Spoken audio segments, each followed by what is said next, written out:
Hey nerds, what's up? So I wanted to do a really chill video coming back from vacation, just trying to recuperate from the West Coast time, coming back to the East Coast. And I've actually been wanting to do this art challenge for a while. I've seen it, a lot of art YouTubers do it as well, as it was really trending on social media in general. So it's the color wheel challenge, and I decided that not only did I want to try the color wheel challenge, but I wanted to limit myself even more by only doing non-human characters. So I went for animal and anthropomorphic characters. This drawing actually took a while to do because I am kind of in a creative rut in the sense of, especially for digital art, I don't really know what I want. I've been working on just my overall art style in general. I used to really try to go for realism, and I think there's always an aspect of realism that I want to strive for. I've been really leaning into more cartoonish, anime-ish style, going less on realism and more trying to be just loose and not so limited on myself, which is really hard in general. And on top of that, again, like I said, with digital art, I don't really know what my rendering style is as well. So overall, this first character, which I will introduce to you, was kind of my guinea pig, and I definitely struggled the most on them just because I didn't know how I wanted all of my characters to look. So the first character that I worked on was Caduceus Clay from Critical Role's second campaign with the Mighty Nine. Caduceus Clay is Taliesin Jaffe's second character, and he is so fun. I really enjoyed him as a character. He is this really chill, hippie-ish goth who drinks dead people tea. Doesn't he sound cool? He's just a really chill, laid back kind of guy who most of the time kind of almost seems out of depth, like he's not really paying attention, but also has lots of wisdom, and he's kind of a mentor to a lot of the characters in the Mighty Nine, and he's just a really awesome cleric overall.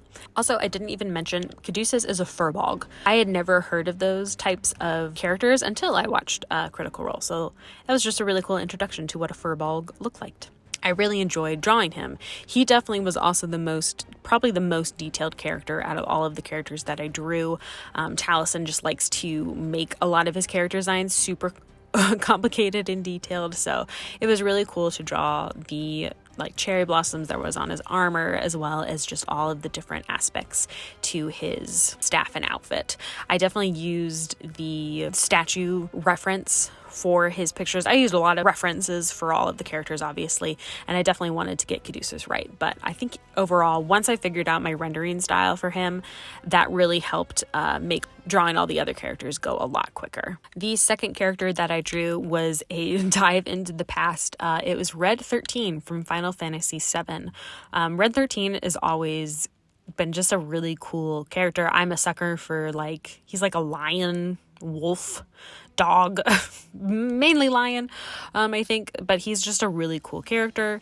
His design's really interesting, even though I'm not sure if it would be politically correct now, just with his different Native American influences or decorations on him, but I don't know, but I really do like him. He's just a really cool character with tattoos and a sick haircut and all that stuff. So he's always been a really interesting character to see with the lineup of the Final Fantasy characters. I also have a lot of Kovu and Scar vibes from him. It's probably just because of his reddish coloring. So for my orange character, I did Tails from Sonic.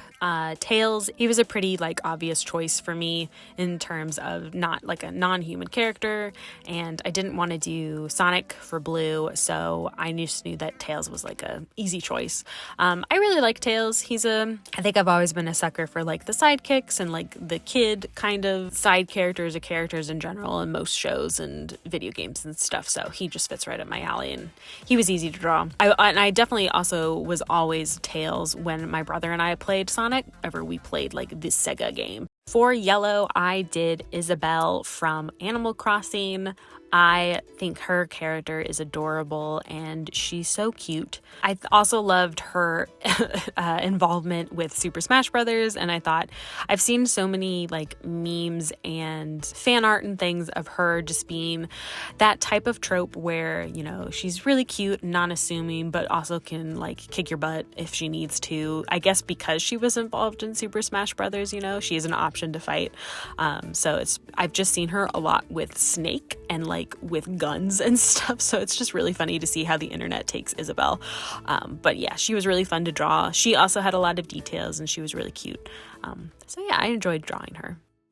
For green, I went for, I guess, even not even an animal character, but just a non-human character, which was a Korok from Legend of Zelda. I've been playing Tears of the Kingdom a lot and I've been really actually not even meaning to, but just I've been finding a lot of Koroks, which is really nice. And yeah, they're just cute little chaotic characters, and I thought it was a perfect choice for green.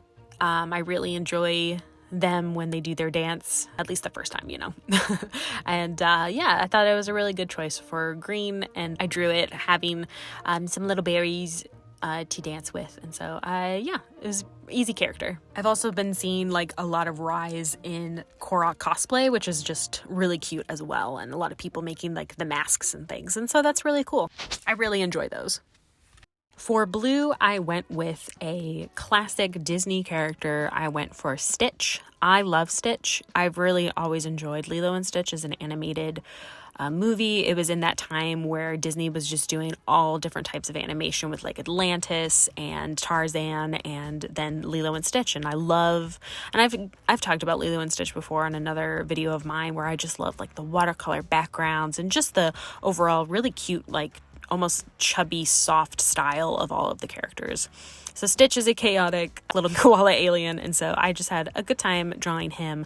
I definitely missed some details until the very end, like those little raccoon circles around his eyes and things. And so I was trying to definitely balance of him looking cute and not creepy with his basically pupilless eyes or pupil-filled eyes. For indigo, I went with Korviknight. Korviknight is like a combination of some things that I am obsessed with and love, which are birds and medieval vibes. So I really have enjoyed the introduction of Korviknight in, I think it was Pokemon Sword and Shield.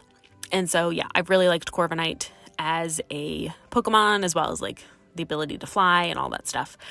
So I thought Korviknight was a very good choice, and definitely that was one of the first non-animal character or non-human characters I thought for an indigo color. My last character for purple is Eduardo from Foster's Home for Imaginary Friends.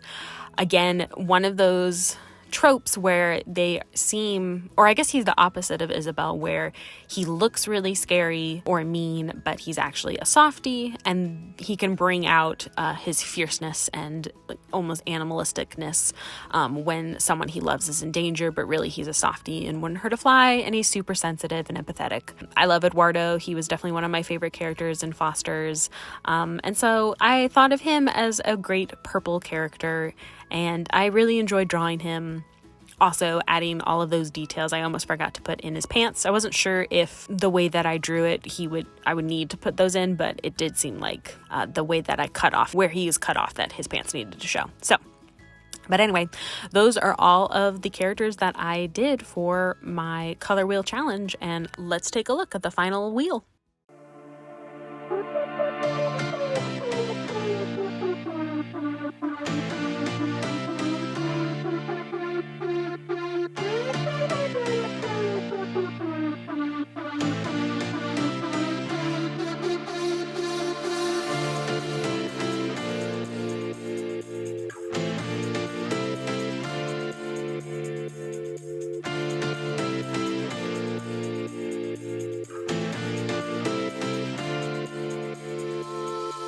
I hope you all enjoyed this really laid back video. Again, I'm just trying to get back into the swing of things from vacation, so I really appreciate your patience. Also, I really want to thank everyone who has watched my last video. I definitely didn't think it was going to do as well as it has so far, just because it's so different from many of the other things that I have done on my channel. So I really appreciate it, and you can stay tuned for more different subject matter on my channel. I mean, I will still be doing a lot of board game videos because I have a lot to share, especially I've been playing some new board games, so I'm excited to share those as well. But yeah, I really appreciate you guys sticking around for all of the nerdy bits, including videos like this. So anyway, thanks again so much for watching, and I'll see you next time.